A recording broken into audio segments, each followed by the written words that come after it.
রাজনীতি শুধু ক্ষমতার খেলা নয়, অর্থনীতি শুধু সংখ্যার মেলা নয়, সমাজনীতি কেবল তত্ত্বের জাল নয়, আর দুর্নীতি শুধু শিরোনামে আটকে থাকা গল্প নয়। যে কথাগুলো আমরা প্রতিদিন শুনি কিন্তু সহজভাবে বুঝতে পারি না, যে সিদ্ধান্তগুলো আমাদের জীবন বদলে দেয় কিন্তু কেউ সহজ করে বলে না।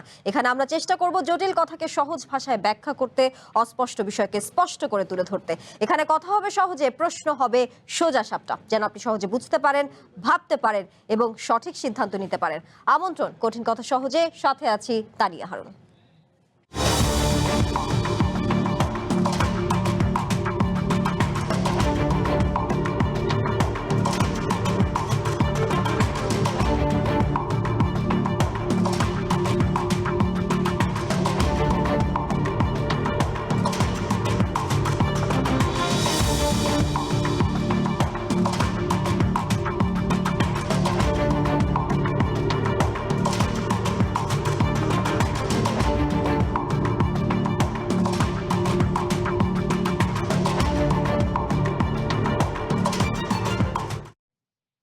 চলতি বছরের সেপ্টেম্বর অক্টোবর মাস থেকে পর্যায়ক্রমে দেশ জুড়ে স্থানীয় সরকার নির্বাচন শুরু হতে পারে বলে জানিয়েছেন স্থানীয় সরকার মন্ত্রী।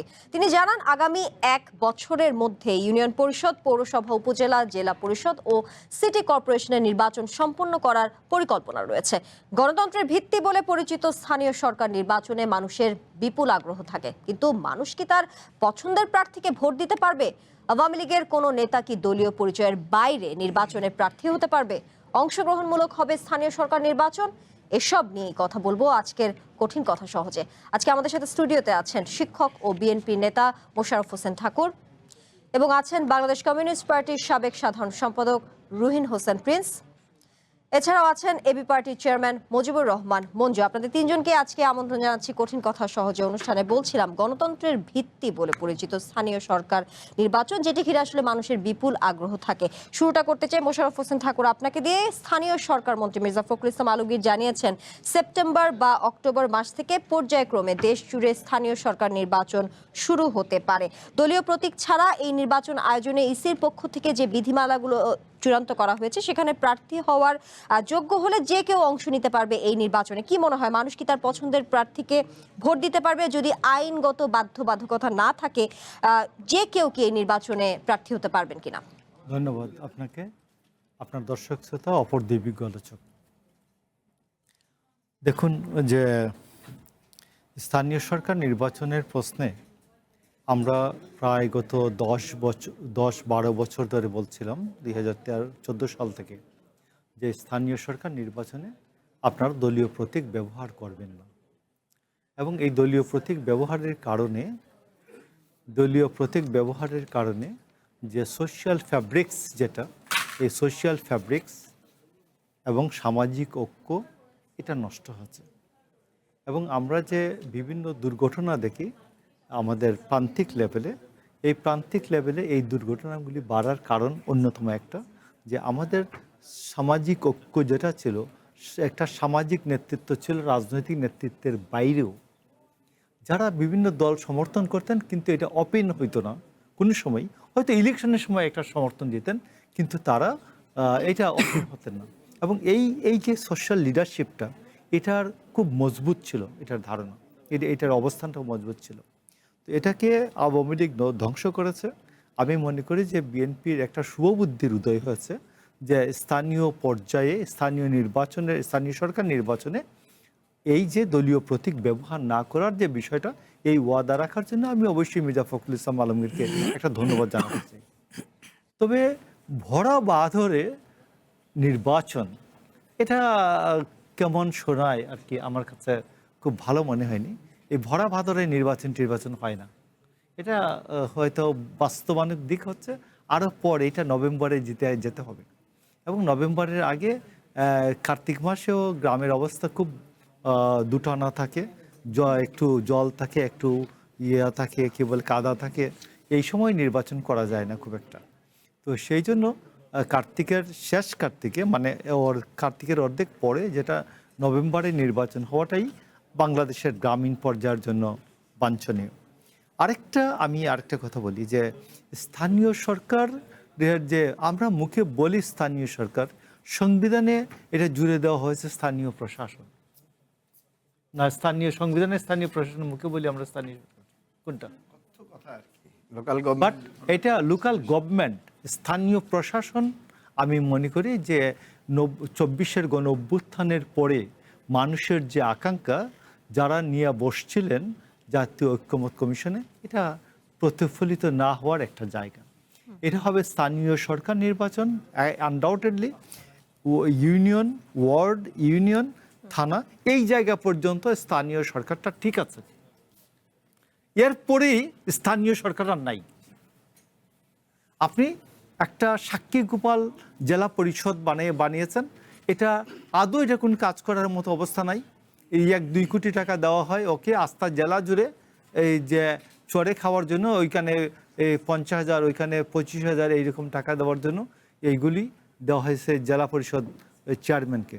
এইগুলোর কোনো দরকার নাই।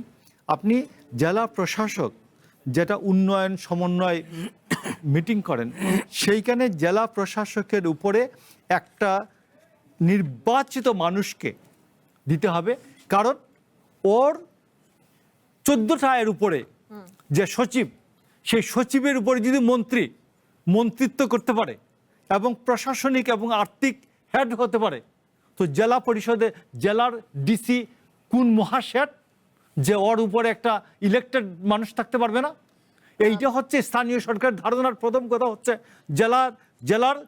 জেলা প্রশাসকের নাম চেঞ্জ করে দেন, ও হবে জেলা কমিশনার, ডিস্ট্রিক্ট কমিশনার, ডিসি, ঠিক আছে, আর এই প্রশাসক নাই।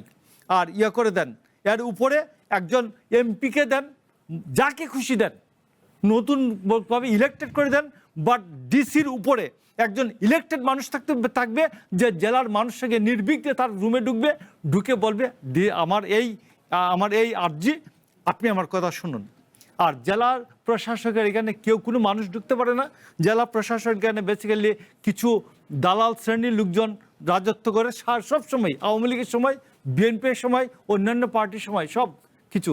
তো এই জন্য আমি মনে করি যে জেলা প্রশাসকের কবল থেকে বাংলাদেশকে মুক্ত করার নামই হচ্ছে প্রথম, জেলা প্রশাসকদের কবল থেকে মুক্ত করার নামই হচ্ছে স্থানীয় সরকার।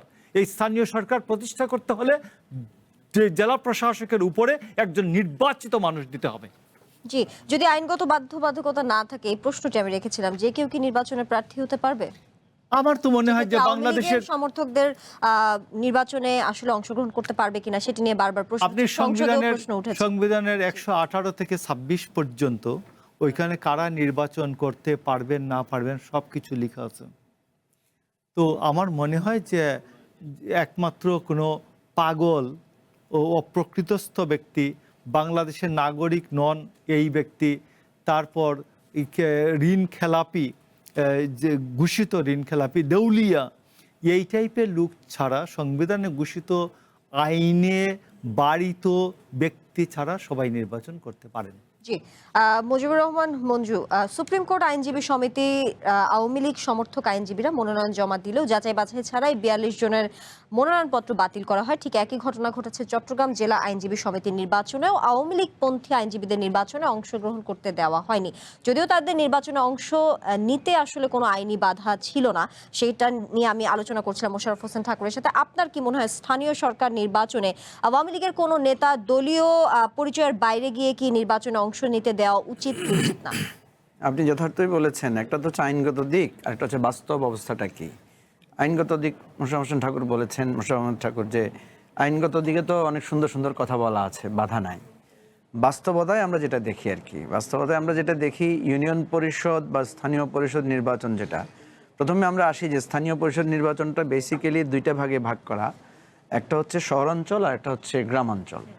গ্রামাঞ্চলের ক্ষেত্রে আমরা যেটা ধরি সেটা হচ্ছে ইউনিয়ন পরিষদ, ইউনিয়ন পরিষদ, উপজেলা পরিষদ, জেলা পরিষদ।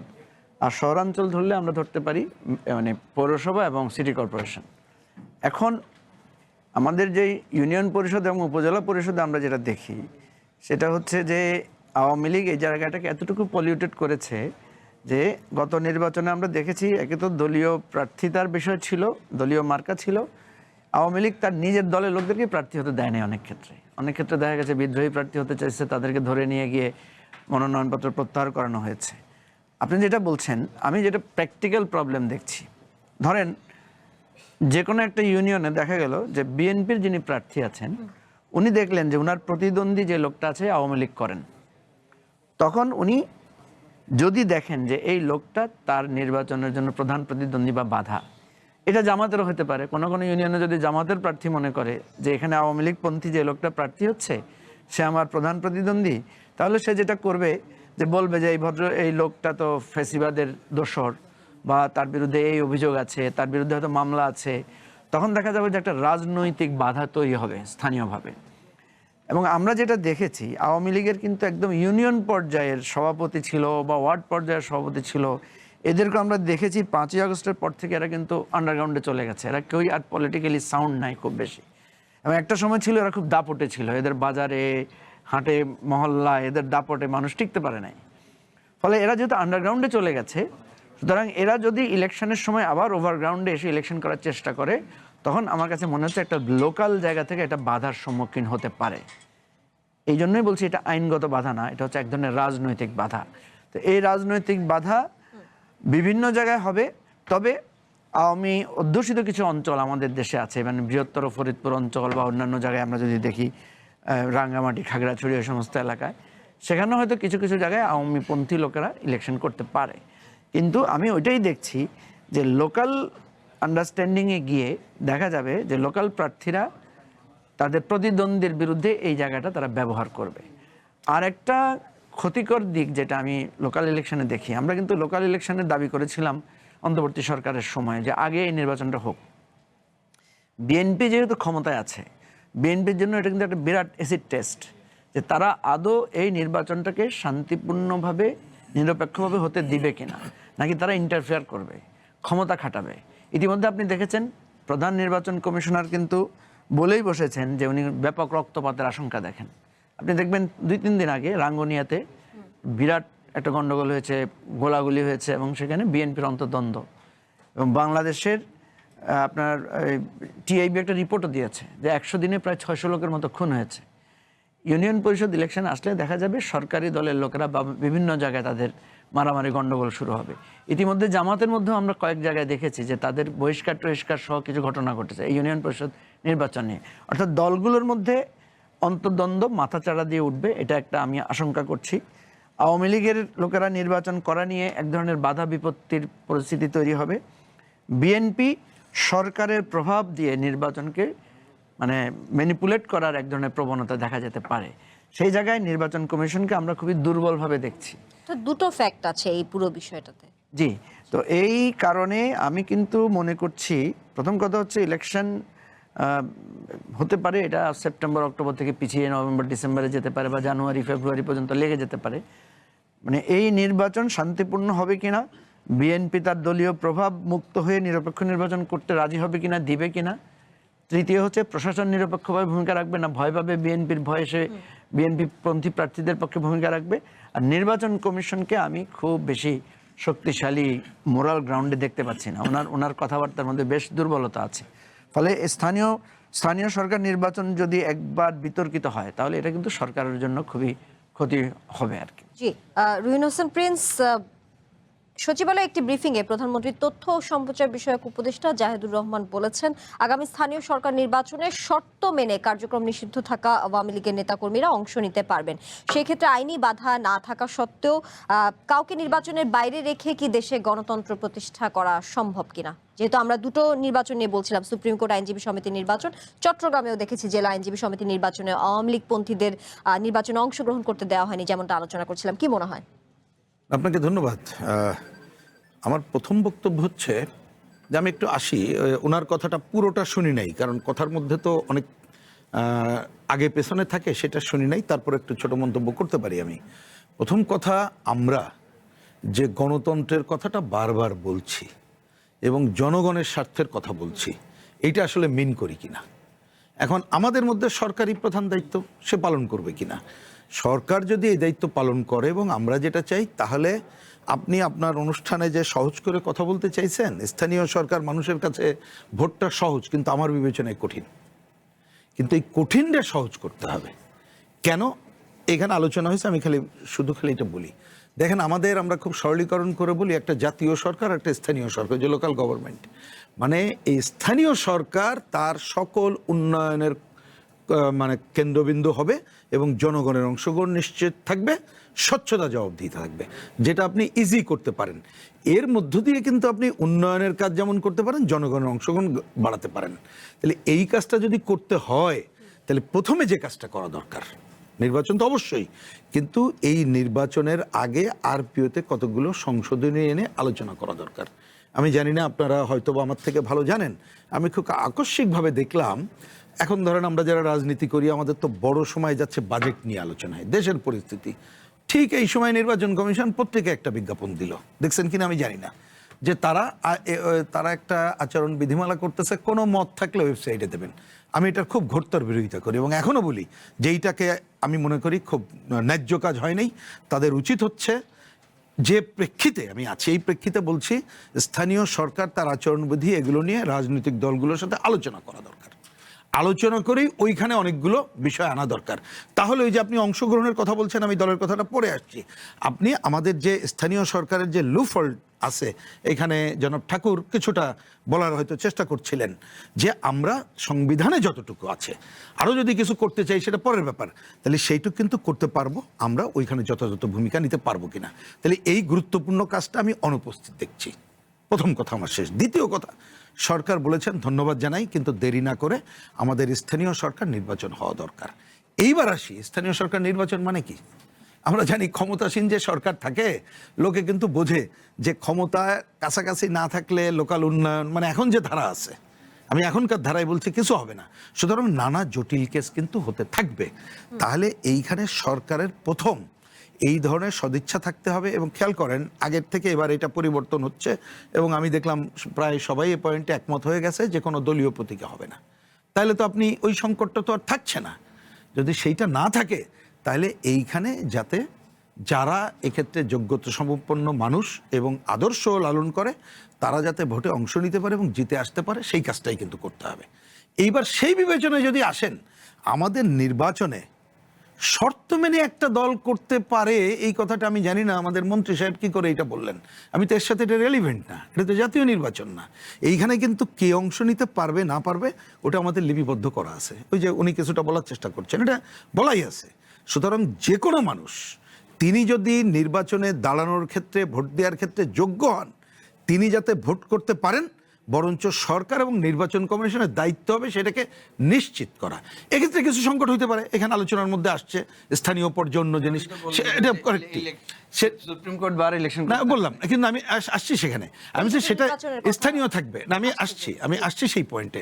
তাহলে এখন স্থানীয় না, ওই যে মঞ্জু ভাই যেটা বলেছেন, স্থানীয় নানা বাধা আসতে পারে, কিন্তু এক্ষেত্রে মনে রাখতে হবে, আপনি সুপ্রিম কোর্টের ইলেকশন, এই ইলেকশনকে এক করে দেখলে খুবই ভুল হবে। কারণ ওটা তো না, আপনাকে বলছি না, আমি আপনাকে বলছি না, যারা করেছে, আমি আপনাকে না বলছি, যারা বলেছে, যারা করেছে ওইটা ঠিক করে নাই, বরঞ্চ ওইটা ঠিক করে নাই। আর তাও বলি, ওইটাও অনেক সময় তাদের যে স্থানীয় যে সংবিধান, মানে তাদের যে গঠনতন্ত্র, ওই গঠনতন্ত্র আলোকে তো করে, হয়তো একটা বুদ্ধি খুঁজে বের করছে যেটা গ্রহণযোগ্য না। এইখানে কিন্তু তার কোনো সুযোগ আছে বলে আমি দেখতে পাই না। এইটা হবে খুবই জোরাজোরি। বরঞ্চ ওই যে মন্ত্রী সাহেব যদি এরকম বলে থাকেন যে কেউ করলে তার কতগুলো শর্ত মেনে করতে হবে, এই শর্ত তো উনি মানার ব্যাপার না, এইটা নির্বাচন কমিশন তার আরপিওতে, ওই যে বললাম, আপনি সেটাও দলকে কিন্তু বলতে পারবে না, কারণ আমরা তো দল তো এবার দলীয়ভাবে ইলেকশনটা হচ্ছে না। আপনি অন্য কোনো জায়গায় তিনি যদি অপরাধী হন, অমুক হন, তমুক হন, সেইটা করতে হবে। এবং সরকারের সামনে আমি মনে করি, দেখেন একটা পার্টিসিপেটরি ইলেকশন, বাস্তব কথা, আমরা পার্লামেন্ট ইলেকশন করেছি, গণতন্ত্রের পথে যাত্রা করেছি, একটা বাস্তবরোধ হয়ে দাঁড়িয়ে হয়েছে, কিন্তু এটা তো আপনি শেষ বিচারে পার্টিসিপেটরি হয়েছে, এটা কিন্তু আপনি শেষ বেলায় বলতে পারবেন না। কিন্তু এই আলোচনা এখন প্রাসঙ্গিক না, আমি যাচ্ছি না।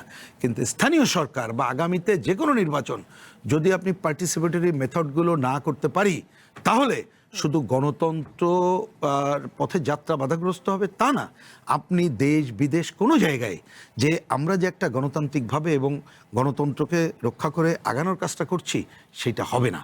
কিন্তু আমি জোর দিতে চাচ্ছি, অংশগ্রহণের থেকে, অংশগ্রহণ তো বটেই, আমি বলছি এটা সরকারের উপরে প্রধানত নির্ভর করবে, এবং নির্বাচন কমিশন ইতিমধ্যে আরও দৃঢ় ভূমিকা নেওয়া উচিত।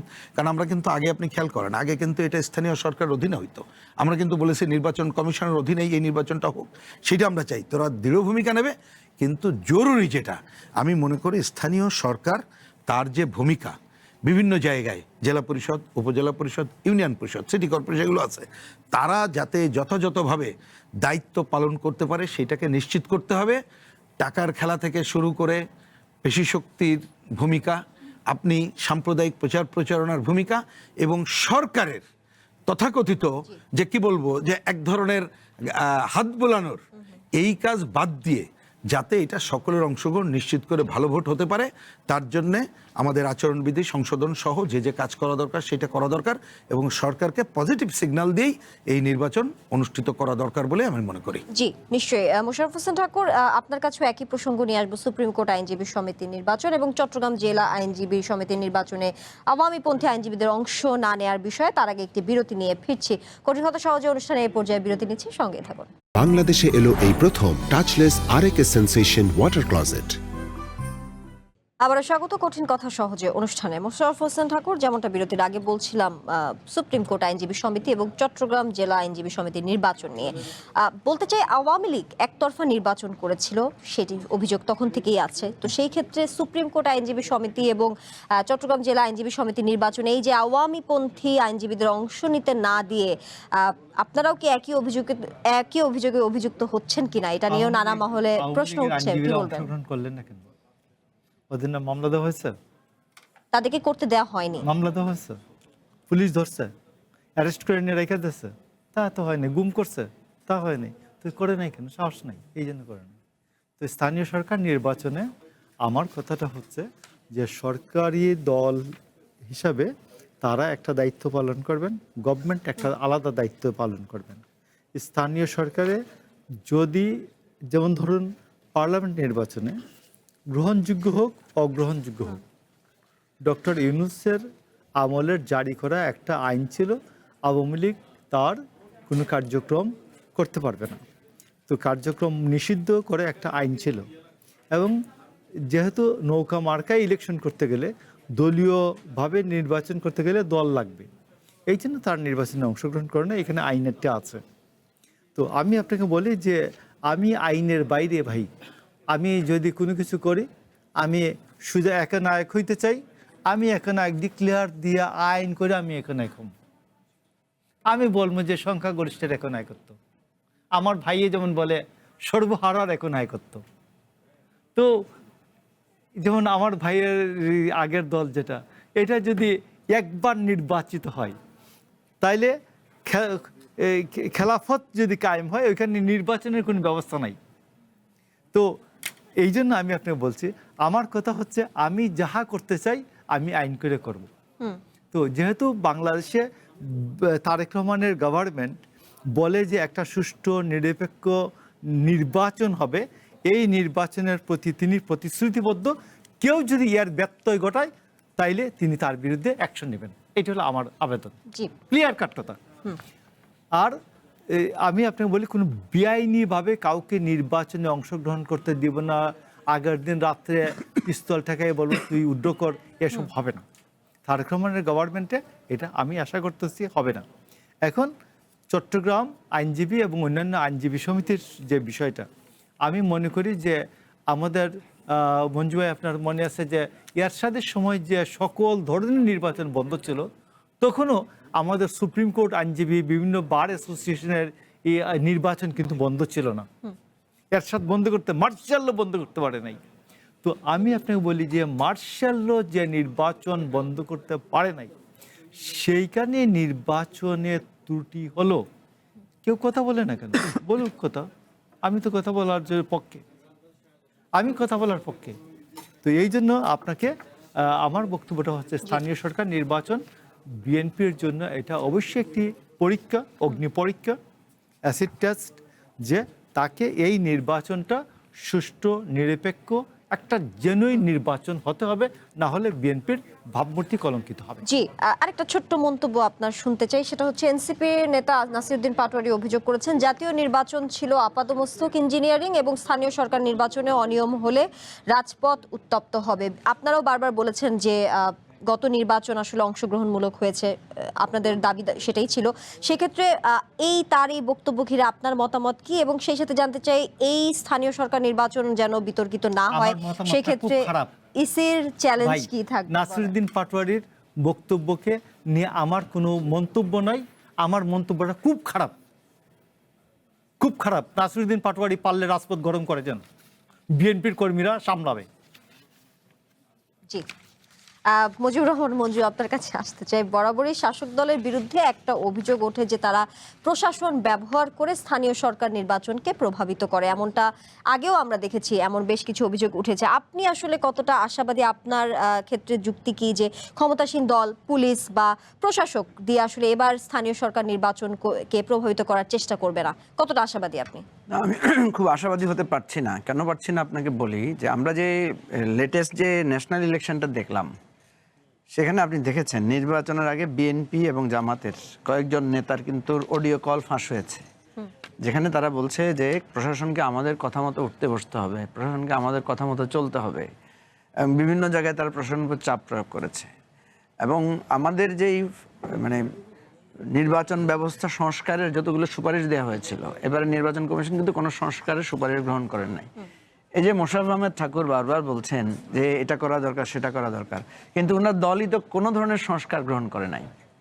এজ ইট ইজ যা আছে, আপনি প্রতিদিন সংসদে দেখছেন না যে আমাদের এমপিরা বলছেন আমার বরাদ্দ কই, এত খেজুর গেল, এত শাড়ি গেল, হ্যাঁ এত টাকা বরাদ্দ গেল। ওই যে এমপিরা আবার সেই লোকাল বরাদ্দের কাজ করছে। এবং আজকে আমি পার্লামেন্টে দেখলাম যে স্থানীয় সরকার মন্ত্রী বলছেন যে 6 লাখ টাকা করে বরাদ্দ হয়েছে প্রত্যেক উপজেলায়, ওই যে এমপি সাহেবদের জন্য রুম ঠিক করার জন্য, ওনাদের জন্য যে পরিদর্শন রুম করা হচ্ছে।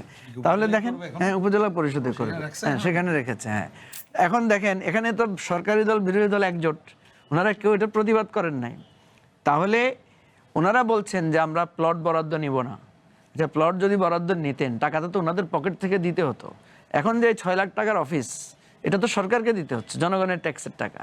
তারপর যে গাড়ি দেওয়া হবে, সেটা তো জনগণের ট্যাক্সের টাকা। তাই এনিওয়ে, একদিকে ওনারা দেখাচ্ছেন যে ওনারা প্লট নেন নাই, ওনারা গাড়ি নেন নাই, কিন্তু আলটিমেটলি ওনারা গাড়িও নিচ্ছেন, অফিসও নিচ্ছেন, এবং অফিসের এই 6 লাখ টাকা করে বরাদ্দ, তারপরে আবার ওটার অর্থাৎ কথার সাথে কাজের মিল দেখতে পাচ্ছেন না। আমি যেটা বলছি যে সংস্কারের জায়গায় আসলে কেউ হাঁটছেন না। ফলে যেটা মোশাররফ ভাই বারবার বলছেন, আমি যে সেটাই দেখছি যে এখানে এমপিদের সাথে উপজেলা চেয়ারম্যানদের সাথে সিরিয়াস লেভেলের কনফ্লিক্ট হবে, ঠিক আছে, পাওয়ার এক্সারসাইজের জায়গায় গিয়ে, বা আমাদের যে সেবামূলক কার্যক্রমের যা বরাদ্দ ব্যবহার করার ক্ষেত্রে। আপনি যেটা বলেছেন যে আমরা মানে খুবই কষ্টের সাথে যেটা দেখেছি যে টিএনওরা, ওসিরা, এসপিরা, ওনারা সবসময় সরকারি দলের ভয়ে এক ধরনের তটস্থ থাকেন। আপনি তো দেখেছেন যে গতকালকে সংসদে বা আজকে সারা বাংলাদেশের টক অফ দি কান্ট্রি ছিল যে 3টা ইউনিয়নের নাম একজন মন্ত্রীর, প্রতিমন্ত্রীর সন্তানদের এবং ওনার নিজের বংশের নামে দেওয়া হয়েছে, এবং উনি এটা অস্বীকার করেছেন। এবং আমরা এটা আরও ইনডেপথ ইনফরমেশন নিয়ে দেখলাম যে উপজেলা প্রশাসনের পক্ষ থেকে প্রস্তাবটা দেওয়া হয়েছে, এবং সেখানে প্রস্তাবটা কে দিয়েছেন? বিএনপির একজন নেতা দিয়েছেন। তাহলে আপনি দেখেন, প্রশাসন কিন্তু ফুল ফ্লেজেড সরকারি দলের কথাই চলছে এবং সরকারি দলের প্রভাবে চলছে। তো ইউনিয়ন পরিষদের নির্বাচনে, উপজেলা নির্বাচনে যদি দেখা যায় যে সরকারি দলের লোকেরা এক ধরনের বেনিফিট পাচ্ছেন, আপনি ঢাকা সিটি কর্পোরেশনে দেখবেন, ঢাকা সিটি কর্পোরেশনের দক্ষিণে আমাদের আন্দোলন সংগ্রামের সহযাত্রী জনাব আব্দুল সালাম, বীর মুক্তিযোদ্ধা, ওনার নামে আমি পোস্টারে ছেয়ে গেছে ঢাকা শহর যে ওনাকে মেয়র হিসেবে দেখতে চাই। উনি প্রশাসক আছেন, কিন্তু তাহলে উনি প্রশাসক থাকা অবস্থায় পরোক্ষভাবে এক ধরনের নির্বাচনী প্রচারণা শুরু হয়েছে। আপনি দেখেন, কেউ যদি নির্বাচন করেন, আমরা দেখেন নির্বাচনে কিন্তু একটা আচরণবিধি থাকে, সেই সময় কিন্তু কেউ ক্ষমতায় থেকে নির্বাচন করতে পারবেন না। তাহলে এখন যে উনি যে নির্বাচনের প্রচারটা করছেন, উনি কি একটা অ্যাডভান্টেজ পেয়ে যাচ্ছেন না? উনি কি একটা সুবিধাজনক জায়গায় চলে যাচ্ছেন না? তো এই জিনিসগুলো ঠিক পুরানো ধাঁচের জায়গায় চলছে। সেজন্য আমরা এখানে অনেক সুন্দর সুন্দর কথা বলবো, অনেক প্রত্যাশার কথা বলবো, কিন্তু আমরা যেই কাঙ্ক্ষিত সংস্কারটা চাই নির্বাচন ব্যবস্থাটা খুবই ত্রুটিপূর্ণ। আমাদের নির্বাচনকে যদি আপনি আধুনিকীকরণ করেন, আমাদের এখানে যদি অনলাইন বেসড ভোটিং সিস্টেম, এবার একটা জিনিস আপনি দেখবেন যে অনলাইন ভোট এবার কিন্তু একটা ডাকযোগে ভোট হয়েছে, অর্থাৎ এটাকে কি বলে, পোস্টাল ব্যালটে ভোট হয়েছে। এই পোস্টাল ব্যালটের ভোটের হিসাবে আমরা দেখেছি যে এখন যারা ক্ষমতায় এসেছেন তারা কিন্তু সেখানে নির্বাচনে হেরেছেন। হারার কারণে কি হয়েছে, ওনারা এটা অভিযোগ তুলেছেন যেখানে নানা ধরনের করাপশন হয়েছে ইত্যাদি ইত্যাদি।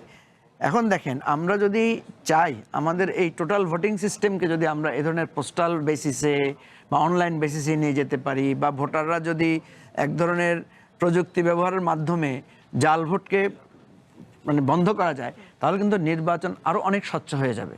সেই জন্য আমি যেটা মনে করি, বিএনপি সরকার ক্ষমতা এসেছে একটা সংস্কারের কথা বলে, যে একটা 31 দফা সংস্কার প্রস্তাবনা ছিল।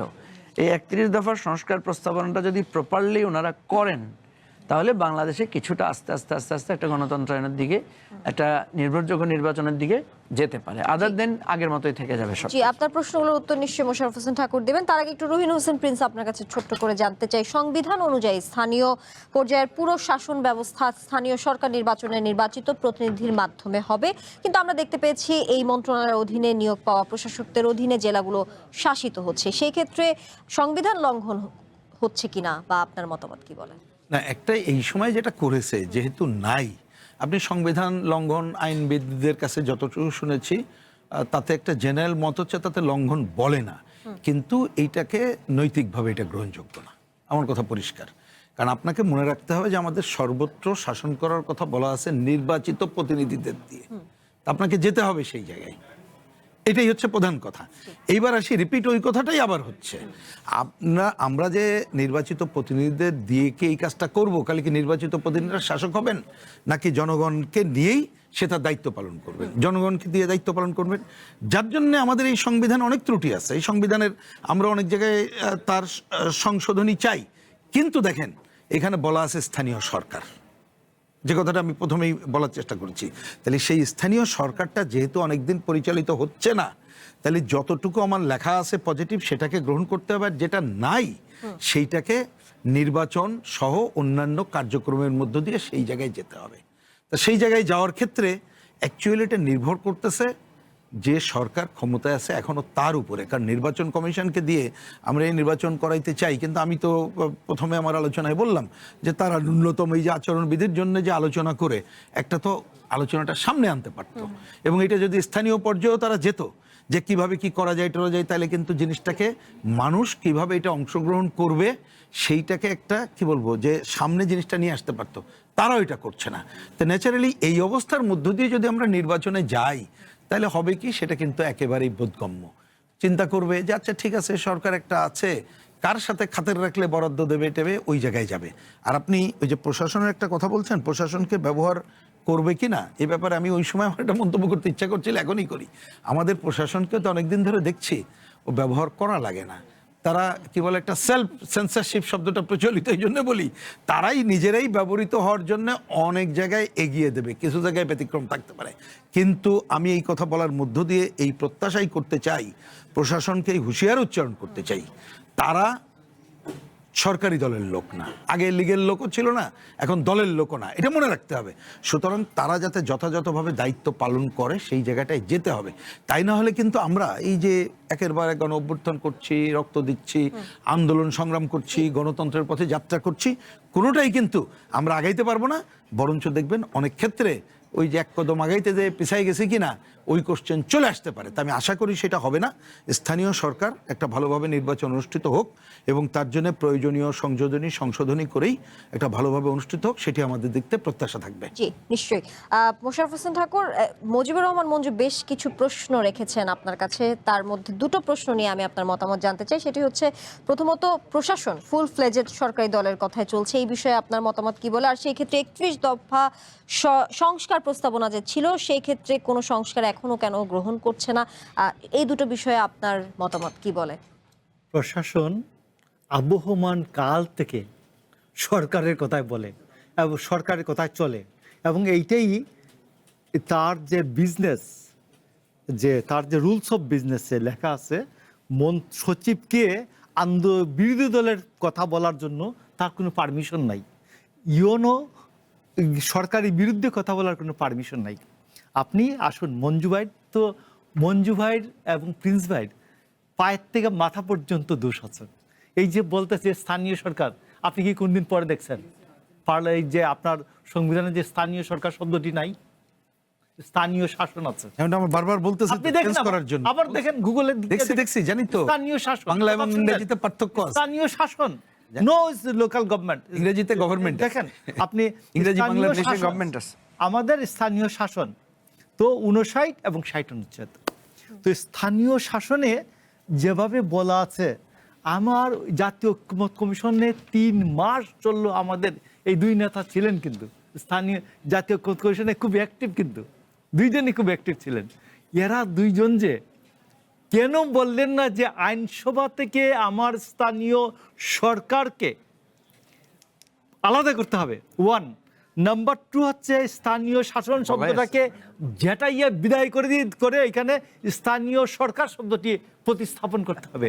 ডিসির উপরে একটা নির্বাচিত লোক লাগবে, এসপিকে একটা নির্বাচিত লোকের আন্ডারে স্থাপন করতে হবে। এসপি যদি কোনো ভুল করে তাইলে ওই স্থানীয় যে ইলেক্টেড যে লোকটা আছে ওরে ধরে ওর বাড়ি জ্বালায় দেব। তো এই যে বিষয়টা, যে এই যে আওয়ামী লীগ যে অপকর্ম করছে, দেখেন আওয়ামী লীগ অপকর্ম করছে, বাংলাদেশের মানুষ কি করছে? আওয়ামী লীগকে ওর বাড়িঘর জ্বালাই দিছে। এই অপকর্মটা যদি আওয়ামী লীগের লোক না থাকতো, রাজনৈতিক লোক না থাকতো, নেতা না থাকতো, শুধুমাত্র ইউনোরা করতো, তাইলে কি আওয়ামী লীগের কোনো দোষ হইতো ভাই? কোনো দোষ হইতো না। তো এই জন্য আমি আপনাকে বলি, রাজনীতিবিদরা মূল্য দেয়, বহুভাবে মূল্য দেয়। অন্যায় করলে তাকে মূল্য অবশ্যই দিতে হবে, সেটা ইহকালও দিতে হবে, পরকালও দিতে হবে। হাল জাজাউল ইহসান ইল্লাল ইহসান। তো এই জন্য আমি আপনাকে বলছি, আমাদের কোনো দোষ নাই, আমাদের কোনো দোষ নাই। তো আরেকটা কথা হচ্ছে, মঞ্জু ভাই যেটা বলছেন পোস্টাল ব্যালট, আমি একবার 100% পোস্টাল ব্যালটের বিরুদ্ধে। কেন পোস্টাল ব্যালটের বিরুদ্ধে? আপনি দেখবেন কুয়েত, কাতার, ওমান এই সব জায়গায় এক একজন 1000 2000 ব্যালট জোগাড় করছে, নিয়ে আসছে এম্বাসি থেকে বা পোস্টের অফিস থেকে। আমি আপনাকে বলি, পোস্টাল ব্যালট যদি গিয়া শুনে ধরেন আমি ইলেকশন করছি, আমার ওয়ার্ডের বা আমার ইউনিয়নের একজন খুব প্রভাবশালী নেতা, ও তো গিয়ে আগে কইবে, এই উমুকের মা, উমুকের বাপ, তোর ব্যালটটা দে আমার কাছে দে। তো ও সিল দিয়ে ওইখানে সুন্দর করে কাম করে দিয়ে আইব, রাত্রে নে 500 টাকা নে, দে ব্যালট দে, দিব না 1000 টাকা নে, ব্যালট দে। তো পোস্টাল ব্যালটে আরও মহা কেলেঙ্কারি হবে। আমি আপনাকে বলি, আমি মঞ্জু ভাইয়ের সাথে বিনম্র শ্রদ্ধার সাথে আমি পোস্টাল ব্যালটের বিরোধিতা করছি। পোস্টাল ব্যালটের দরকার নাই। আমাদের মানুষের এখনও, আমি আপনাকে বলতেছি, আমাদের যে এসএসসি পাশের সংখ্যা 28%-এরও কম, 72% মাত্র এখন বলা হয় যে সাক্ষরতা জ্ঞান সম্পন্ন। তো যাই হোক, আমি আপনাকে বলছি যে এইটাকে অন্য পথ বের করতে হবে। আমার প্রয়োজনে মঞ্জু ভাই, আপনি প্রধানমন্ত্রীর সাথে আপনার খুব ভালো সম্পর্ক আছে, প্রধানমন্ত্রীকে চিঠি লিখলে প্রধানমন্ত্রী আপনার কথা মতো উত্তর দেন, অ্যাকশন নেন। আপনি প্রধানমন্ত্রীকে লিখুন যে আপনি আমাদেরকে নিয়ে বসেন, আপনি আমাদেরকে নিয়ে, জাতীয় ঐক্যমত্য কমিশন দরকার নাই, আপনি আমাদেরকে নিয়ে বসেন, আবার বসেন, বসে মাসে একদিন বসেন, 2 মাসে একদিন বসেন, 3 মাসে একদিন বসেন, সবাইকে নিয়ে বসেন, শুনেন, এরপর দেশ চালান। আমার মনে হয় অনেক ভালো চলবে। ডক্টর ইউনূস যে ব্লান্ডার করে গেছেন, যে উনি ব্যবসায়ীদের সাথে 1.5 বছরে বসার সময় পান নাই, অথবা স্টারলিংকের ভাইস প্রেসিডেন্ট আসছে, তার সাথে বসার সময় আছে।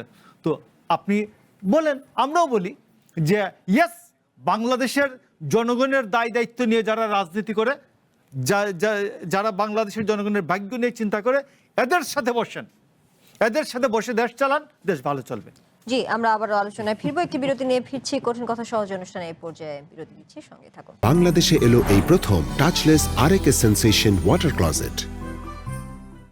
আবার স্বাগত কঠিন কথা সহজে অনুষ্ঠানে। রুহিন হোসেন প্রিন্স, যেমনটা মুজিবুর রহমান মঞ্জু বলছিলেন পরিদর্শন কক্ষ নিয়ে, সেই বিষয়ে স্থানীয় সরকার মন্ত্রী যেমনটা বলেছেন, দেশের সব উপজেলায় সংসদ সদস্য সহ ঊর্ধ্বতন কর্মচারীদের জন্য উপজেলা পরিষদের অভ্যন্তরে একটি পরিদর্শন কক্ষ নির্মাণের লক্ষ্যে স্থানীয় সরকার বিভাগ থেকে অনুকূলে উপজেলা পরিষদের অনুকূলে 6 লাখ টাকা করে বরাদ্দ প্রদান করা হয়েছে। একটু জানতে চাই, উপজেলা পরিষদের সংসদ সদস্যদের যে এই পরিদর্শন কক্ষের কথা বলা হচ্ছে, সেখানে এটি থাকলে স্থানীয় সরকার ব্যবস্থা আরো দুর্বল হবে বলে মনে করছেন বিশেষজ্ঞরা।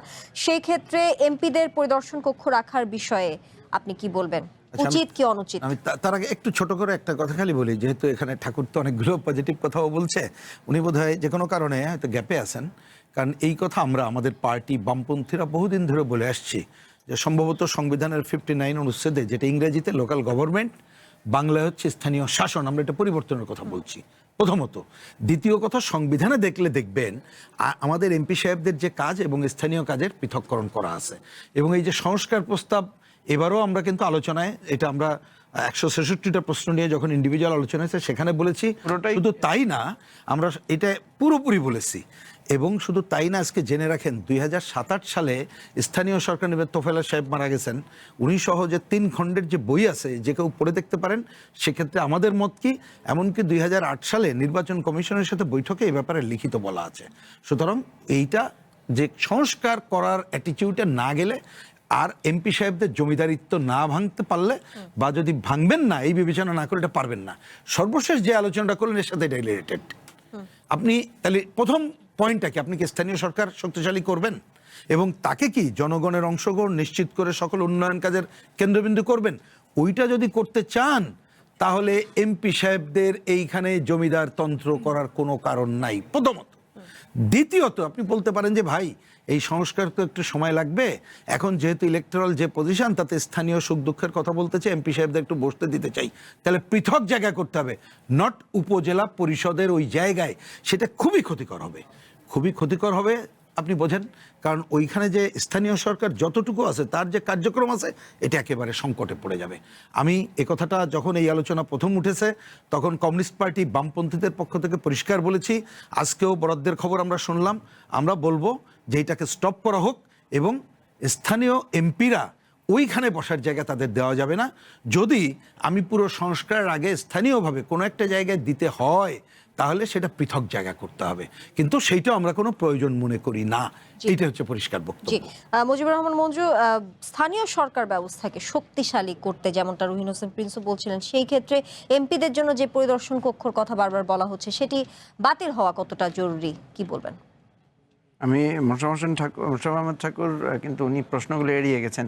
কৌশলও হতে পারে অথবা ভুলবশত হতে পারে। প্রথম কথা হচ্ছে যে দেখেন, স্থানীয়ভাবে যিনি নির্বাচিত হচ্ছেন, ওনার মানে দায়িত্বটা কি? ভোট তো, যে ভোট এমপিকে দিয়েছে, একই ব্যক্তি তো উপজেলা চেয়ারম্যানকেও ভোট দিবে, ইউনিয়ন পরিষদকে চেয়ারম্যানকে ভোট দিবে। তাহলে রাস্তাঘাট উন্নয়ন, ব্রিজ কালভার্ট নির্মাণ, এটা যদি এমপিও করে, উপজেলা চেয়ারম্যানও করে, ইউনিয়ন পরিষদ চেয়ারম্যানও করে, তাহলে তো এখানে দ্বন্দ্বটা তৈরি হবেই। আমাদের কনস্টিটিউশনে আলাদা করে আমরা এটাকে আইনসভা কেন বলছি? এমপিকে আমরা কি বলছি? এমপিকে তো আমরা বলছি উনি আইনসভার সদস্য। তাহলে আপনি দেখেন, আমাদের যে আইন তৈরি হচ্ছে, ইভেন বাজেট যে তৈরি হচ্ছে, বাজেট পার্লামেন্টের কিন্তু একটা গুরুত্বপূর্ণ দায়িত্ব হচ্ছে বাজেট প্রণয়ন করা। পার্লামেন্টের এমপিরা বাজেট সম্পর্কে কিছুই জানেন না। বাজেটের যে প্রস্তাবনা, সেগুলো এনবিআর, বিভিন্ন মন্ত্রণালয়ের আমলারা তৈরি করছেন। এবং আপনি তো দেখেছেন, একজন এমপি বলছেন যে বাজেট 200 কোটি টাকা হলে ভালো হয়, আবার বলছে 6000 কোটি টাকা হলে ভালো হয়। তার মানে বাজেট সম্পর্কে ওনাদের ধারণাই সেভাবে নাই, ইনভলভ করা হয় না। অথচ পার্লামেন্টের মেম্বারদের দায়িত্বের আইন প্রণয়নের বাইরে আরেকটা কাজ খুবই গুরুত্বপূর্ণ, সেটা হচ্ছে অর্থ বিল বা বাজেট প্রণয়ন করা। এনিওয়ে, আমি যেটা বলছি যে এগুলো আমরা অনেক দিন থেকে আলোচনা করছি। মোশাররফ ভাই যেটা বলেছেন, আমি প্রিন্স ভাইয়ের সাথে একমত। আমরা কিন্তু আপনার ঐকমত্য কমিশনে এই টোটাল সংস্কার প্রস্তাবনা নিয়ে আলোচনা করেছি। এখন এগুলো ছত্রে লেখা আছে। কমিশনগুলো কিন্তু যথেষ্ট কষ্ট করেছে। এই যে উনি মরহুম তোফায়েল সাহেবের কথা বলেছেন, অধ্যাপক, উনি অনেকে হয়তো তোফায়েল নাম শুনলে কনফ্লিক্ট করবে, আওয়ামী লীগ নেতা তোফায়েল মনে করবে, কিন্তু উনি হচ্ছেন স্থানীয় সরকার বিশেষজ্ঞ তোফায়েল সাহেব। ওনারা কিন্তু অনেক অসাধারণ কিছু কাজ করেছেন, কিন্তু সমস্যা হচ্ছে এটা বাস্তবায়নের জায়গায় গেলে আমরা করতে পারছি না। এখন আসেন দুটো কথা বলি, একটা উদাহরণ দিয়ে বলি, একটা অভিজ্ঞতা দিয়ে বলি। আমার নির্বাচনের সময় আমি একটা ডিজিটাল ক্যারাভ্যান বের করেছিলাম নির্বাচন প্রচারণার জন্য। তো নির্বাচন ক্যারাভ্যান বের হওয়ার পরে আপনার জেলা ম্যাজিস্ট্রেট করলো কি, ওটা ধরে জরিমানা করলো এবং আমার একটা লোককে অ্যারেস্ট করে নিয়ে গেল। তা আমি ওনাকে জিজ্ঞেস করলাম যে করলেন কেন? উনি বললেন যে এটা নির্বাচনী আচরণবিধির লঙ্ঘন। তো আমি একটা চিঠি দিলাম যে দেখেন বিএনপির প্রার্থী তো এই ক্যারাভ্যান ইউজ করেছে, তো বিএনপির লোকেরা যদি ক্যারাভ্যান ইউজ করতে পারে, আপনি আমার ক্যারাভ্যানটা কেন বাধা দিলেন এবং আমার থেকে কেন 40 না 50,000 টাকা জরিমানা করেছেন? তো উনি বললেন যে তাহলে আপনি প্রমাণ দেন। আমি প্রমাণ দিলাম। প্রমাণ দেওয়ার পরে উনি করলেন কি জানেন, উনি আমাকে একটা চিঠি দিয়ে আমার জরিমানাটা ফেরত দিলেন এবং আমার ক্যারাভ্যানটা বললেন আপনি ক্যারাভ্যান ইউজ করতে পারবেন। অ্যাপারেন্টলি আপনার কাছে মনে হবে যে উনি আপনার প্রতি ন্যায় বিচার করেছেন, অথচ আসলে উনি কি করেছেন, উনি যখন বিএনপির দৃষ্টি দেখে বুঝছেন যে ওইটা তাহলে বিএনপির বিরুদ্ধে আর ব্যবস্থা নেওয়া যাবে না, সুতরাং ঠিক আছে বিএনপি যেহেতু করছে আপনিও করেন, আপনারটাও বৈধ করে দিলাম। এই হচ্ছে প্রশাসনের দৃষ্টিভঙ্গি, মানে সে অন্যদের উপরে খড়গহস্ত। যখন বড় দল বা বিএনপি বড় দল যাবে তখন সে দেখা যাবে যে আর তার বিরুদ্ধে ব্যবস্থা নিতে পারছে না। এইভাবেই প্রশাসন সরকারি দলের বা বড় দলের পক্ষে ভূমিকা রাখে এবং এটা যখন স্টাবলিশড হয়ে যায় ভোটারদের মধ্যে, নির্বাচনী কর্মকর্তাদের মধ্যে, তখন স্বাভাবিকভাবে সবাই মনে করে যে না বাবা সরকারের সাথে লাগতে যাব না, বিএনপির বিরুদ্ধে কথা বলতে পারবো না। এই জিনিসগুলো স্থানীয় নির্বাচনে হতে পারে, এটা আমার আশঙ্কা। এখন আসেন যে 31 দফা বাস্তবায়ন যদি না করা হয় কি হবে? 31 দফা বাস্তবায়ন না করা হলে এই ঘুরে ফিরে কিন্তু আমরা একই জায়গায় চলে যাচ্ছি। আপনি দেখবেন উপজেলা নির্বাচন হলে উপজেলা চেয়ারম্যানের ক্ষমতা, আপনি যে কথাটা বললেন যে অফিসটা যখন আপনি উপজেলা অফিসে হবেন, একই কম্পাউন্ডে 3 জন লোক বসছেন, একজন বসছেন ইএনও, একজন বসছেন উপজেলা চেয়ারম্যান, একজন বসছেন এমপি সাহেব। আপনি বলেন একই অফিসে যখন 3 জন বসবে, প্রভাব যার বেশি, ক্ষমতা যার বেশি, যার যেখানে লোকজনের তারই তো একটা কর্তৃত্ব তৈরি হবে। ফলে দেখা যাবে যে দ্বিতীয় প্রধানজন যিনি জানেন উপজেলা পরিষদের প্রধানকে, যেটা ঠাকুরবা একটু করে বলেছেন যে আসলে এখানে প্রশাসনিক প্রধানকে ইউনো হবেন, উপজেলা চেয়ারম্যান হবেন। উপজেলা চেয়ারম্যান তো জনপ্রতিনিধি, উনি তো জনগণের ম্যান্ডেট নিয়ে ভূমিকা এসেছেন। আর এখন ইউনোকে যদি আপনি উপজেলা চেয়ারম্যানের আন্ডারে দেন তাহলে এক রকমের ভাবে ক্ষমতার কার্যক্রম হবে। এখানে কিন্তু দেখা গেল যে ইউনোদের, টিএনওদের বা ডিসিদের ক্ষমতা কিন্তু অনেক বেশি। তো এই প্রশাসনিক বিকেন্দ্রীকরণের জায়গাগুলোতে যদি স্পষ্টভাবে দায়িত্ব ক্ষমতা আলাদা আলাদা করে দেয়া না হয় তাহলে কিন্তু খুবই কনফ্লিক্ট হবে এবং আমাদের যেটা হবে উপজেলা প্রশাসন অকার্যকর হয়ে যাবে। আমি এখনো আশঙ্কা করছি বিএনপি সরকার যেভাবে মানে এমপিদেরকে যেভাবে বরাদ্দ দেওয়া শুরু করেছেন, শাড়ি লুঙ্গি থেকে শুরু করে খেজুর থেকে শুরু করে, এরপরে দুম্বার গোশত দিবেন, তো এমপিরা এগুলো সব বিতরণ করবেন এবং কোনো কোনো জায়গায় দেখা যাবে যে এমপি তার আত্মীয় স্বজন, এগুলো তো থাকবেই, অপব্যবহারের ব্যাপার থাকবে। উপজেলা প্রশাসনটা, উপজেলা পরিষদটা অকার্যকর হয়ে যাবে। সেই জায়গা থেকে আমি আরো বিপ্লবী কথা বলতে চাই। আপনি যদি দেখেন যে এমপিকে আপনি এত ক্ষমতা দিবেন, তো উপজেলা পরিষদ বাদ দিয়ে দেন, এমপিকে উপজেলা পরিষদের হেড করে দেন, অফিস যেহেতু দিচ্ছেন একেবারে পুরোটাই দেন, গাড়ি অফিস সব দিয়ে ওনাকে দেন, আর উপজেলা চেয়ারম্যান রাখারই দরকার নেই মাঝখানে। এই ধরনের ভূমিকা নেন। মুখে খুব সুন্দর সুন্দর তাত্ত্বিক কথা বলবেন, বাস্তবতা যায় অ্যাপ্লাই করবেন না। বিএনপি অ্যাপ্লাই করবে এটা আমরা স্বপ্ন দেখেছিলাম, বিশ্বাস করেছিলাম, কিন্তু আমি দেখছি বিএনপি অ্যাপ্লাই করছে না। জি, মোশাররফ হোসেন ঠাকুর, বিশেষজ্ঞরা যেমনটা বলছিলেন পরিদর্শন কক্ষ রাখলে আসলে স্থানীয় সরকার ব্যবস্থা দুর্বল হয়ে পড়বে, যেমনটা মুজিবুর রহমান মঞ্জু কিংবা রহিন হোসেন প্রিন্সও বলছিলেন। আমি একটু জানতে চাই পরিদর্শন কক্ষ রাখার বিষয়ে আপনাদের আসলে পক্ষের ব্যাখ্যাটা কি? বাংলাদেশে এলো এই প্রথম টাচলেস আরএকে সেন্সেশন ওয়াটার ক্লজেট। দৃষ্টিভঙ্গিটা বলি, আমি হানার মধ্যে বলতে পারছি না, মানে পক্ষে কেন সেই যুক্তিটা জানেন না না, আপনি তো কোশ্চেনটা এইভাবে করলে তো হবে না যে আপনার আব্বার জুতা চুরি করতেন, এখন আপনি এই প্রক্রিয়াটা অব্যাহত রাখবেন কিনা, তো এইভাবে বললে তো হবে না। আমি আপনাকে বলি, আমি প্রথমত আইনসভাকে স্থানীয় সরকার থেকে আলাদা করার পক্ষে। আইনসভা কোনো অবস্থাতেই স্থানীয় সরকারের কার্যক্রমে হাত দিবেন না। তিনি জুতাটা চুরি না কথা শুনেন, আপনি ওই জায়গায় যাবেন না। আপনার কিন্তু হইতে পারতো ভালো একটা সলিউশন। জুতাটা আসলে চুরি কেন করা যাচ্ছে? ভাই আপনি কথাটা ধরেন, যেটা হচ্ছে আইনসভার অসীম ক্ষমতা, সে যে কোনো ব্যক্তিকে বাংলাদেশের টেরিটরির মধ্যে যে কোনো ব্যক্তিকে, যে কোনো সচিবকে, যে কোনো স্থানীয় সরকার প্রতিনিধিকে, যে কোনো ইউনোকে, ডিসিকে সে ডাকাই নিয়ে আসতে পারে পাবলিক অ্যাকাউন্টস কমিটিতে, সে ডাইকাইনে দাঁড় করাই রাখতে পারে, তার জবাবদিহিতা করতে পারে। তো সেই ক্ষেত্রে আইনসভার এইরকম অসীম ক্ষমতা থাকার পরে তিনি কেন স্থানীয় সরকারের কার্যক্রমে গিয়ে কেন হাত দিবেন? তিনি যদি দেখেন কোনো উপজেলা চেয়ারম্যান, কোনো ইউনো, কোনো ডিসি অকাম করছে, কোনো নিয়মের বাইরে কাজ করছে, পাবলিক অ্যাকাউন্টস কমিটিতে ডাকবেন, ডাইকাইনে দাঁড় করাই রাখবেন, সারা বাংলাদেশ জানবে, সোজা হয়ে যাবে। তো তিনি ওই দায়িত্ব নিতে যাচ্ছেন কেন? আমার বক্তব্যটা এইরকম, এবং আমি বক্তব্যটাকে আপনি যেটা বলছেন হানার মধ্যে বললাম না, আমি একবার পুরো অরিজিনাল জিনিসটা বললাম। আমাদের এমপি সাহেবদেরকে, আইনসভার সদস্যদেরকে বোঝানো হয় না যে কাজটা তোমার এইরকম, তুমি অসীম ক্ষমতার অধিকারী, তুমি সুপ্রিম কোর্টের অ্যাফিলিয়েট ডিভিশন, তুমি হাইকোর্ট ডিভিশন, সময় স্বল্পতা তুমি আছে, 20 কেন সেকেন্ডে শেষ করবেন। তুমি মুনসেফের কাজ করতে যাও? তুমি হাইকোর্ট ডিভিশনের জাজ, তুমি কেন ম্যাজিস্ট্রেটের কাজটা করতে যাও? This is my outlook. জি, মোশাররফ হোসেন ঠাকুর আপনাকে ধন্যবাদ। সেই সাথে ধন্যবাদ জানাচ্ছি রুহিন হোসেন প্রিন্স এবং মুজিবুর রহমান মঞ্জু আমাদেরকে এসে সময় দেওয়ার জন্য। আজকের মতো এখানেই শেষ করছি। আমরা চেষ্টা করেছি জটিল বিষয়গুলোকে সহজ করে বলতে, কারণ সুশাসন, সুব্যবস্থা, গণতন্ত্র টিকে থাকে প্রশ্নে, আর পরিবর্তন আসে বোঝাপড়ায়। সময় এখন আপনার ভাববার, প্রশ্ন করার। আবারও দেখা হবে। শুভরাত্রি।